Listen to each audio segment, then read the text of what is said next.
Lake Powell, tucked cozily in the countryside of Bergfield, Maine, had been the residents' best-kept secret since the town was founded 200 years ago. It's a place of idyllic beauty and charm, keeping with the rest of the community. Here, everyone knows each other's name, and no one is too busy to stop and say hello.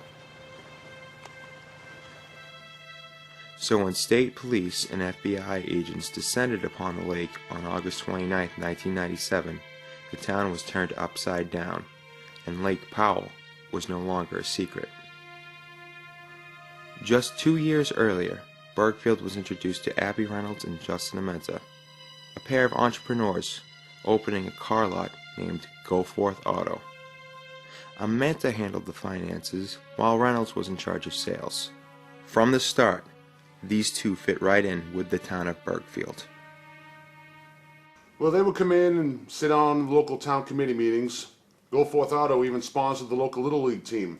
Everyone knew Justin and Abby.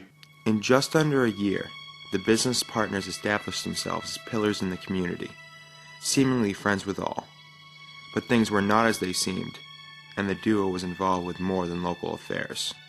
Go Forth Auto was just a front for their real income, the sale and distribution of cocaine. Before their time in Bergfield, Justin had served 9 months for possession, with Abby getting probation. The two constantly honed their act, usually successfully conning towns for up to 4 years before being found out. People of Bergfield didn't know about their drug sales. The Federal Bureau of Investigation in Portland certainly did. While they were usually able to adopt new identities and jobs, police were quick to notice the two's questionable dealings. And it wasn't long until they were under surveillance. It was quite obvious after a few days that Amenta was a pro. He's very careful and meticulous with his business dealings, and although those dealings are very suspicious to us, we never could get the hard evidence to bring him in. So we all decided that we're going to track his business partner Reynolds. On the morning of June 2nd, 1997, their hunch paid off. At 3:08 a.m., Abby Reynolds' car was spotted driving erratically on a back road. After being pulled over, the officer spotted a plastic baggie in Reynolds' purse. That baggie contained cocaine. Holding a drug conviction over her head, agents were able to convince Reynolds to flip on her partner, who by all accounts was the mastermind of the operation. Her phones were tapped, and Reynolds was instructed to have Amenta clearly admit to the criminal behavior. Someone knows something, Justin. I made one little mistake and the police were right there. Oh, come on, you're just being paranoid. Nobody knows anything. The cop probably just thought you were cute. What about all the other times? I'm getting really nervous and always seem to be around. Calm down, you're just getting yourself worked up. Well, what if we're gonna get busted? That's not gonna happen. Quit acting crazy. Everything is fine. But what if you're wrong? In that conversation, Amenta never let his guard down, and it wasn't enough. The tape didn't hold enough evidence. We scheduled another meeting with Miss Reynolds the next day after the recordings, yet she failed to show. With Reynolds a no-show at the meeting, authorities sent 2 officers to her home. After continued silence, a search was conducted that revealed nothing out of place. However, police took note that it seemed as if she had never come back home after leaving Go Forth Auto the day previous. Several hours later, on the other side of town, Rich Haggerty, a local resident who lived on Bergfield's very own hidden utopia, Lake Powell, saw something interesting. Haggerty spent his night, like many other nights, sitting on his porch smoking tobacco and listening to the breeze on the water. However, in the distance he noted a silhouetted man on a rowboat, struggling with what seemed to be a cooler. Haggerty, intrigued, paid close attention to the activity. Every 2 seconds he was looking around as if to see if anybody was watching what he was doing.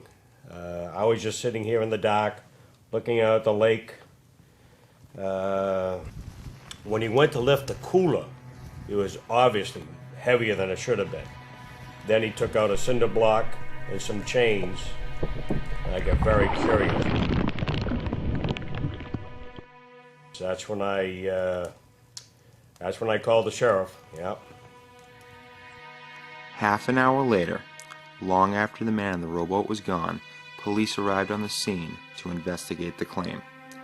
Just 2 hours after the cooler was submerged, police, with the help of specially trained scuba divers, had acquired the evidence, and what laid within was not pretty. With the breaking of the chains, police unlocked the cooler to discover the gruesome remains of Abby Reynolds. She had been dismembered and stuffed in the oversized container. Police acted immediately. His name is Justin Amenta. He is approximately 6'1", 200 pounds, with very short black hair. We believe Mr. Amenta to be on the run and extremely dangerous. By the time anyone knew of Abby's death, Justin Amenta had long skipped town. The Goforth Auto Bank accounts, as well as Amenta's personal accounts, had been wiped clean. All told, he got away with $275,000.